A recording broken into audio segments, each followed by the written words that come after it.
It's a pleasure to be here today. Really delighted to see the audience from such a wide range of different backgrounds and countries. So well done, Kim, and putting it all together, and I look forward to an interesting day. I'm now going to share my screen, and I hope this will work. So, Kung-Yung, could you confirm that you can see my screen?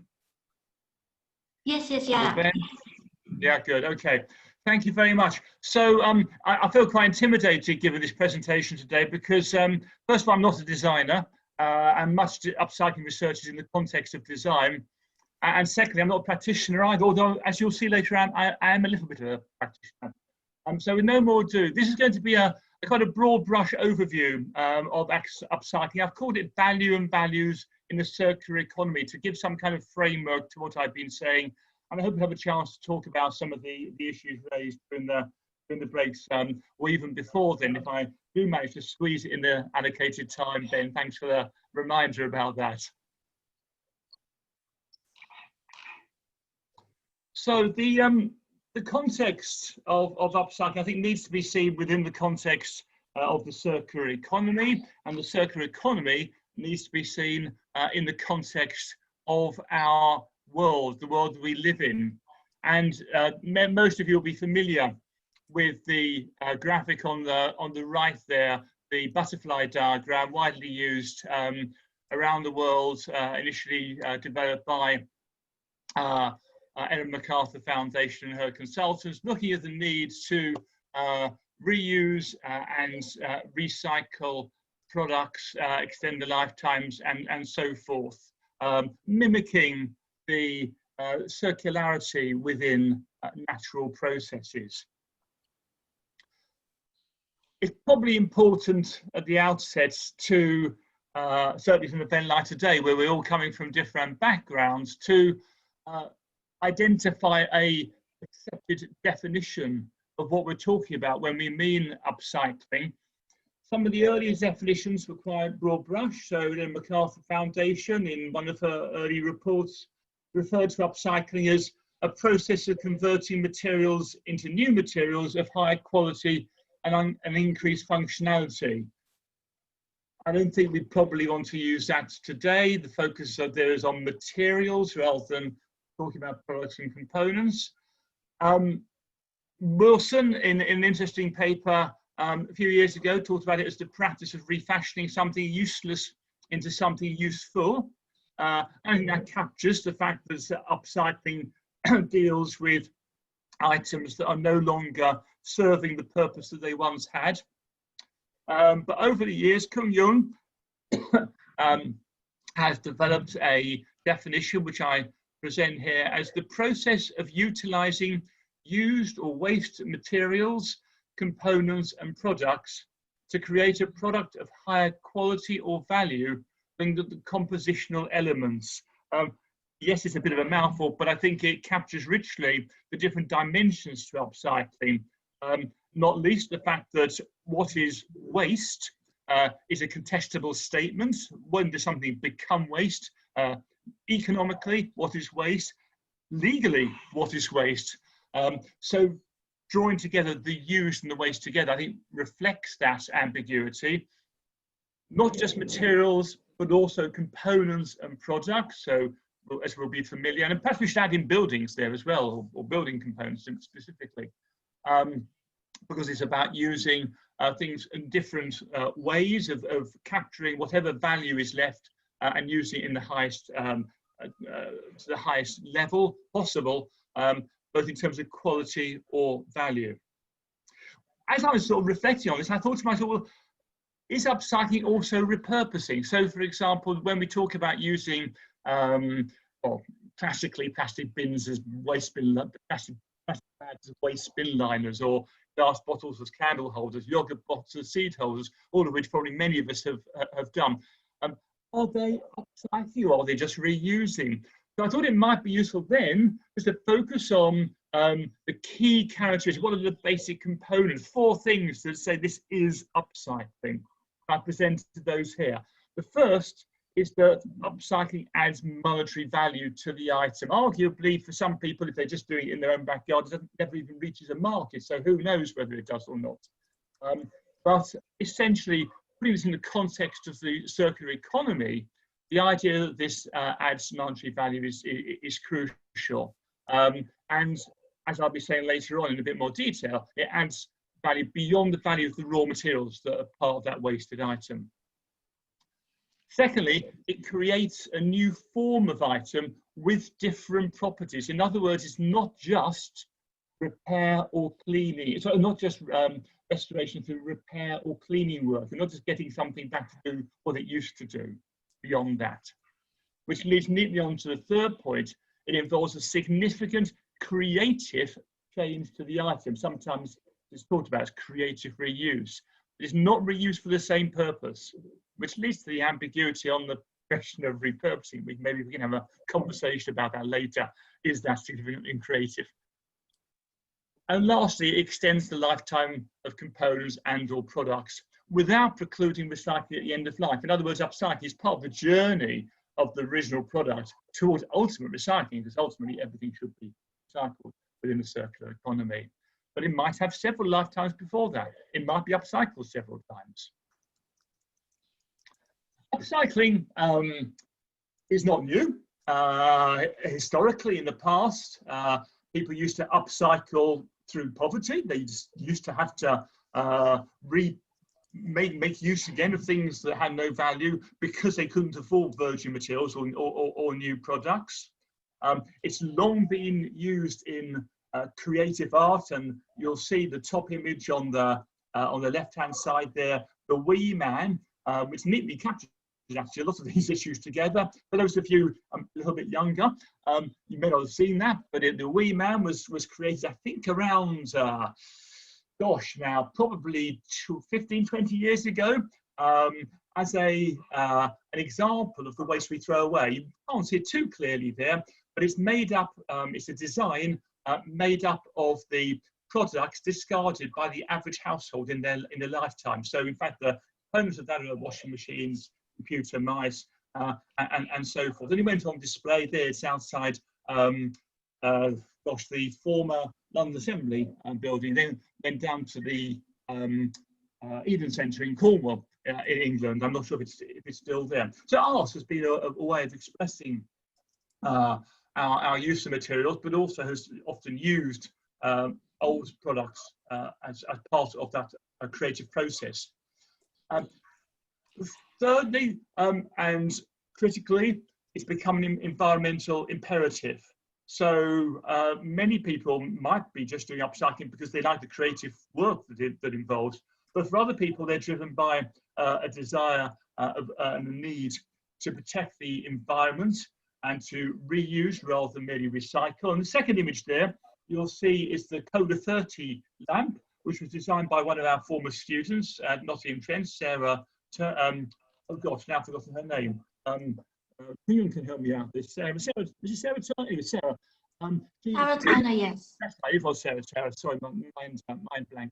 And this won awards as a good example of making a product out of former product. In this case, Coca-Cola brand.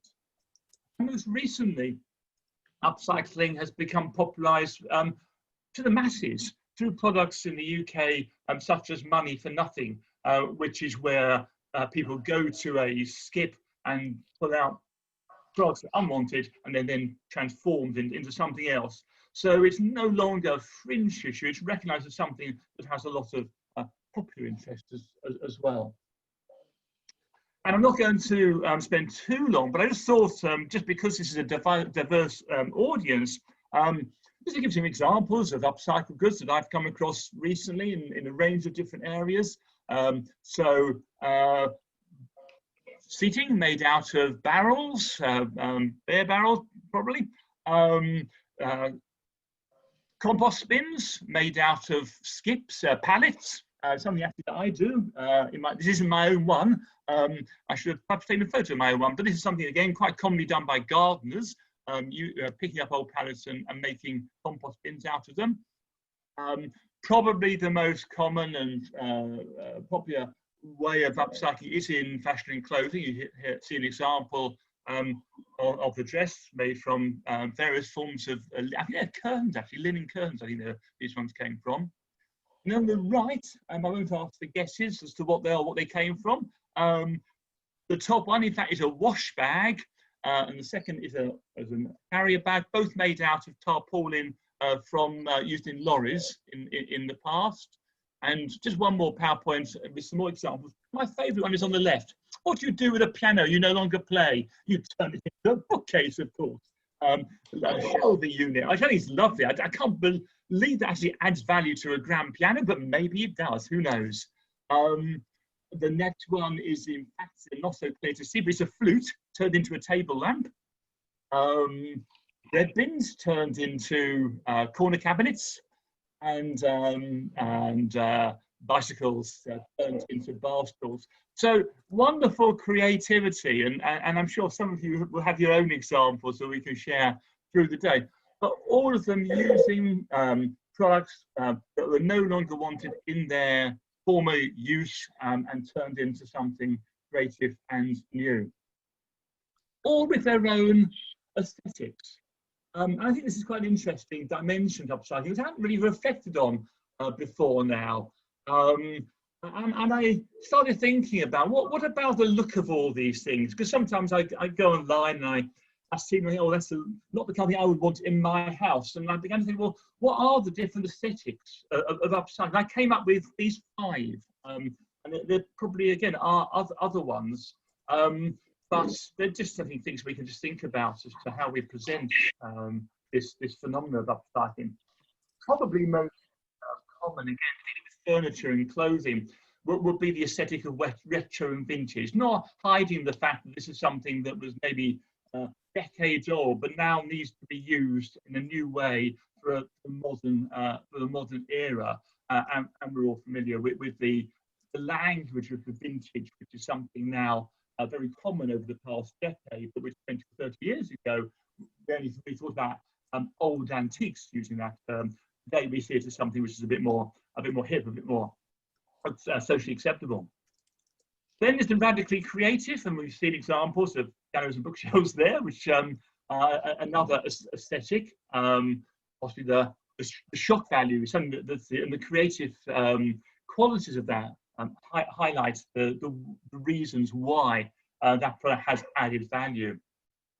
We also have the utilitarian.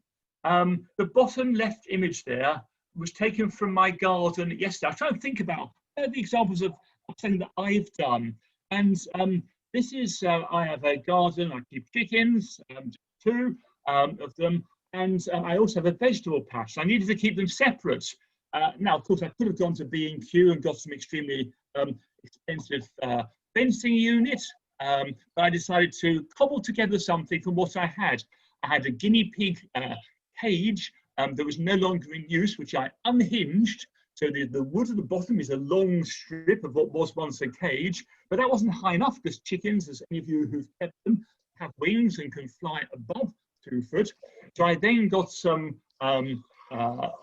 small fencing that wouldn't have been good enough on its own and stapled out on top of the other one. So that's just my example of upcycling 2 things that would have gone to a skip, but I found a use for it in my back garden to protect my vegetables from my chickens. So I now get lettuces and eggs as well. The middle one is the example of the professional hidden upcycling. Looking at that, a unit for carrying cards and also for your passport could easily be a brand new product, but it's not. It's actually made from a reused car seat leather. This is actually something that I got when I was in a design, an upcycling symposium, which I'll mention later on. But an example of a product which doesn't want to show off that it's been upcycled, it just wants to be a good quality product made from a reused material. And then a 5th example there is the exploiter. Sometimes upcycled goods just look a little bit homemade. Some people want to have their own brand of recycled product. But here's an example of actually saying, well, actually, we want to look cool. So those of you who like Nike and want to show off that they wear Nike, here's an example of how you can do it and look cool if you like that little tick. but in a recycled way. So we exploit the fact that having a tick for many people is seen as something which is cool and shows a bit of street credibility, but at the same time here, brings together the environmental dimension because this dress has been made from recycled fabrics. So upcycling has a range of different aesthetics.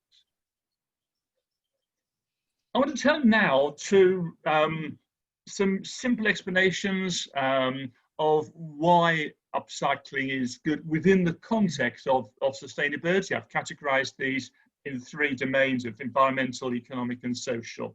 Again, it's been quite broad brush because of time limitations, but we can explore these and doubtless will later on today. 3 reasons environmentally why upcycling is important.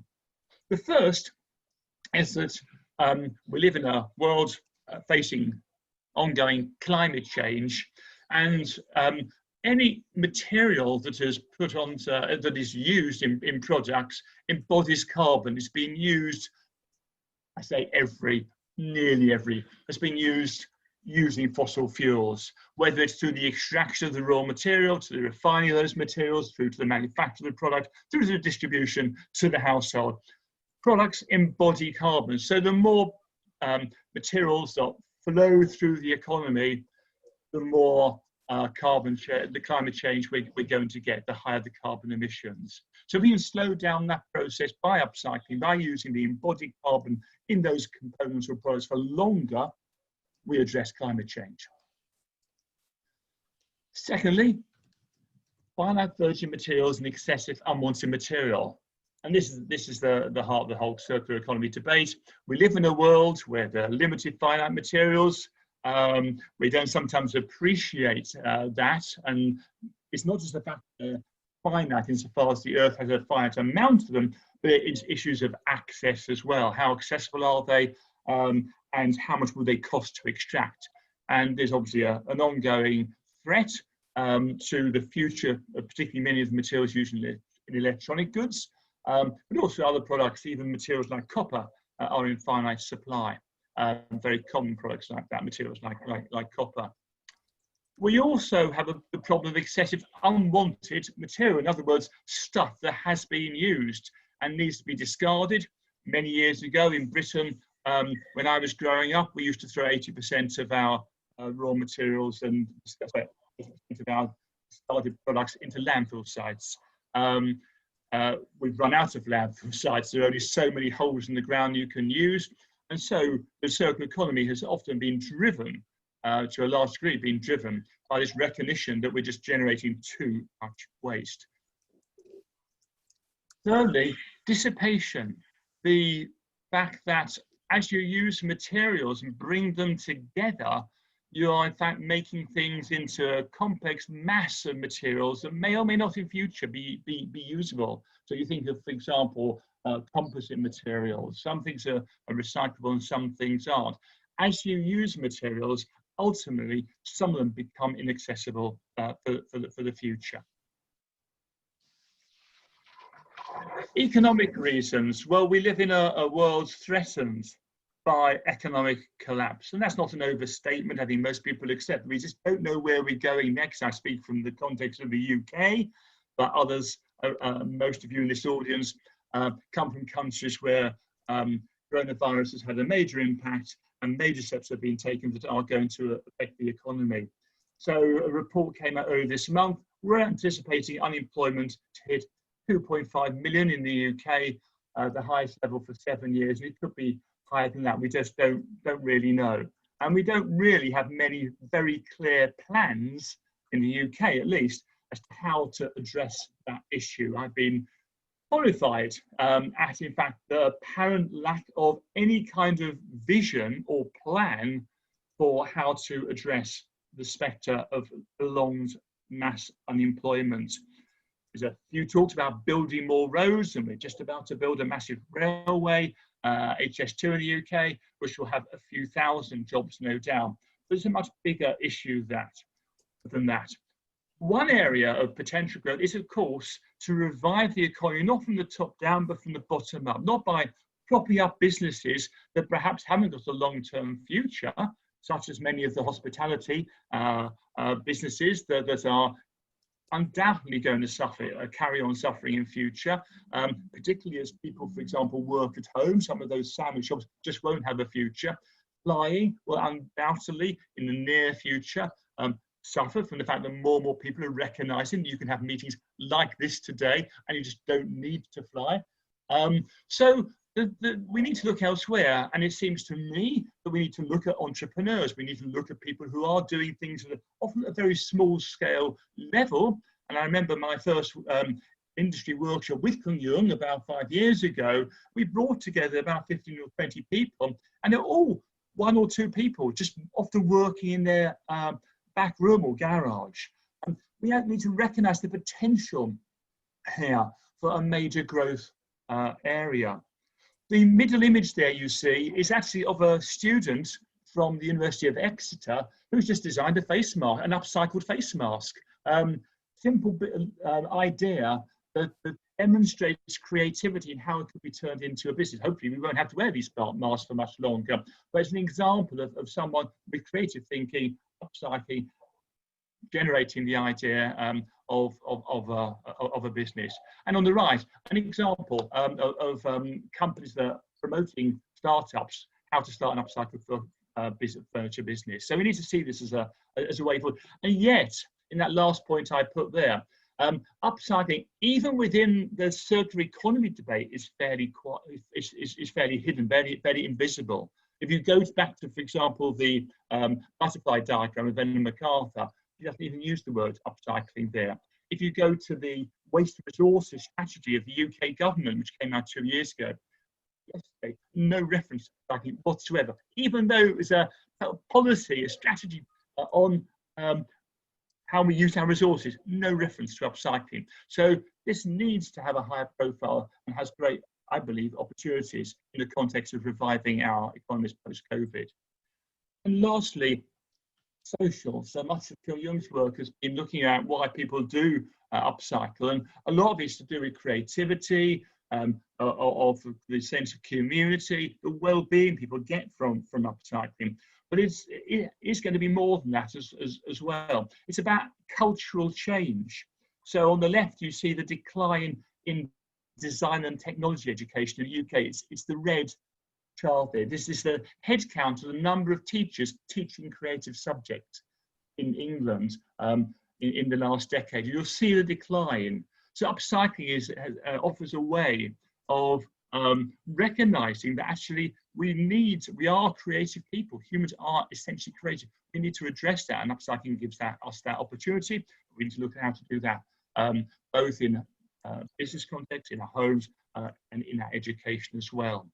And lastly, the social dimension in the sense of our dissatisfaction with waste, which drives a lot of people's interest, but not necessarily everybody's, in creating a better world. So I mentioned those 2 words, value and values, and I'll just touch upon them briefly here. Firstly, upcycling recognises quality that's often lost and value that's often lost. That's obviously the heart of the circular economy. It's realising value that is otherwise going to be lost because the products are chucked in landfill sites or only recycled. But there's an interesting work that's been done. This is the graphic here is from a report by the Green Alliance about 4 or 5 years ago, where the aim was to look at actually how much value is being thrown away when we don't reuse, when we only recycle. So you see the examples of the car, the phone, and the t-shirt there. Now, if you capture the value through reuse of whether it's of products or components, in both cases, the monetary value is potentially much higher than the value you get from the materials which you then recycle. So this value that's being lost that can be captured through recycling. We need to see this in terms of depreciation. Why do things lose value? And I'll say a little bit at the end about design for upcyclability. But the key point here is that even in the current system, there is value there that's being lost. The trouble is, and again, I'll touch upon this when I talk about systems later on, but we need to find ways of enabling the system to work in a way in which that value is captured. And then there are the values that underpin upcycling, and this is a graphic. Those of you who've done work on behaviour change will be familiar with Shalom Schwartz rather.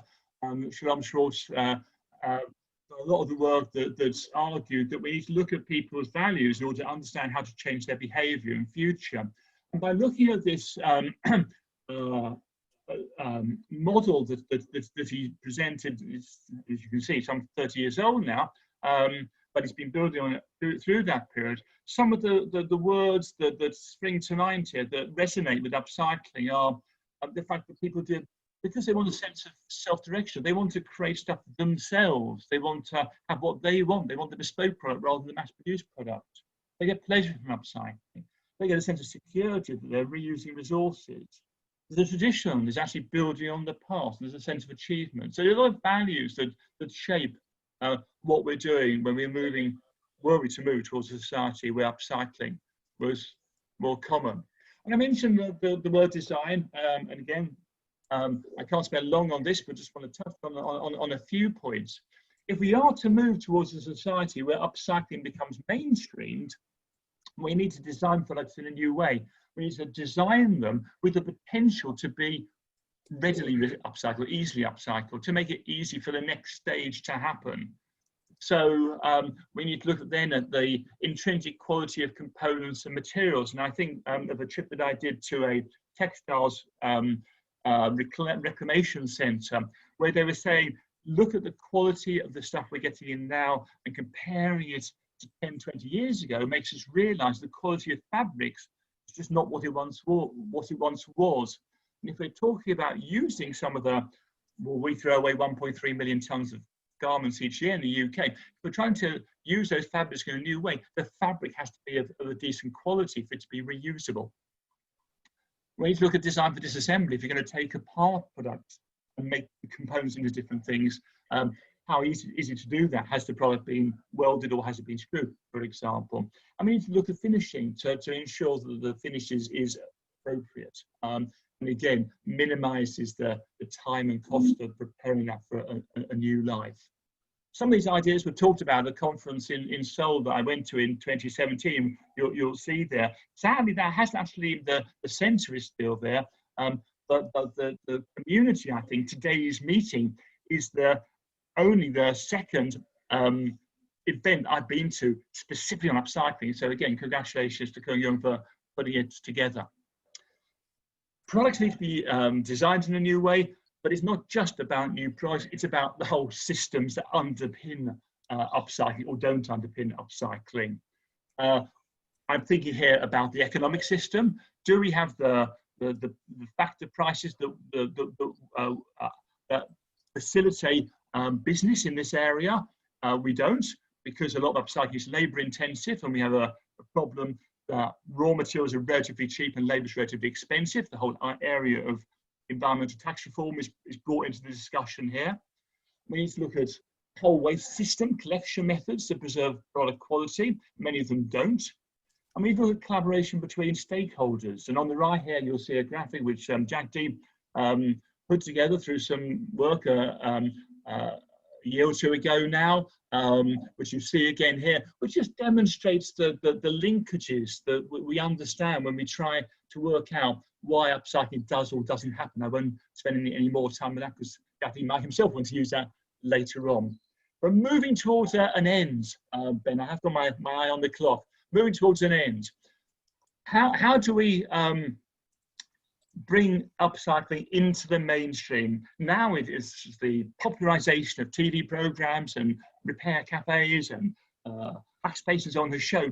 It's there, it's in moving from the margins, people are familiar with it, but the engagement level isn't strong enough. How do we get from upcycling moving from being a niche to entering in transition theory, the regime, or becoming part of the landscape? It's a problem. We need to look at people's values. We need to look at why they prefer mass-produced goods rather than bespoke items, which leads very neatly on to the final point there. How do we get access? As I was looking through examples of upcycled items available for sale at the moment, I was horrified at some of the prices that I saw there. So it's all well and good to say, well, let's go to this craft event and buy this product. But if it's much more expensive than the mass-produced event, how will it ever become mainstream? And it needs to be, we need to look also at how small businesses become big businesses. An interesting paper I saw by Calvo came out this year, looking at different countries and where upcycling is happening in small enterprises and how they can expand. They can expand in a range of different ways. I haven't got time to show there's a video, but you look it online. So if you just key in Seoul Upcycling Plaza into your browser, into YouTube, you'll see a video which explains this wonderful initiative that was established 3 years ago, bringing together several dozen upcycling companies to showcase their work, but also it's an education venture as well, kind of like a museum, whereby people come in schools and so on to promote, to understand upcycling. What a really exciting venture, and I think unique in the world. Other outlets, Etsy, Folksy, eBay and the like, so large numbers of upcycled products are out there, but of course this is still not the mass market. This is still something which people buy on the fringes. More people perhaps do stuff themselves than we're aware of. I was surprised when I did a Google search looking for upcycling ideas. 83 million results came up. Loads of again, this is often in popular culture, magazines and so on. What do you do on a spare afternoon? What do you do with your children and so on? There are ways to promote doing it yourself. I'm running out of time, but I do want to touch on a couple of things. One, mainstreaming. Key for mainstream is getting big businesses involved, and this was something which I came across again only this week, preparing for this talk, where Airbus actually have produced a collection called A Piece of Sky, where they're upcycling parts of used planes. We need to find ways of getting companies to become more responsible for their discarded product, whether it's clothing or electrical goods or furniture, whatever, and we're seeing a move in that direction through producer responsibility. But then say, well, okay, you're going to get those products back. Why don't you try and capture the value of those items, of those components and materials? And Airbus have got a good example of that, where they're making things like seats out of cabin windows and many others. Again, I haven't got time to go into the detail there, but it's available online, A Piece of Sky. Last PowerPoint, reasons to be hopeful. First of all, the momentum from the circular economy and resource efficiency agendas. Secondly, the fact that we can capitalize on the new normal, the recognition of a need to create new green businesses. Thirdly, in a UK context, we can no longer say the EU is moving too slow on green tax reform, but we can start doing it ourselves. And fourthly, across Europe, across the world, the fact that take-back schemes, extended producer responsibility schemes, are making producers responsible for discarded items, and they need to look at ways to get value from that. So I'm sorry, I've given a very bad example. I've overshot by 2 minutes, but I hope you found that interesting. Last point I've got is just to say, if you are interested in taking this forward with further work in this area, the Plate Conference is a good place to present any further papers that you may have, or developments of your current papers being presented today. Takes place in May next year. Just go online, Plate Conference, and you'll find it there. Thank you very much, everybody.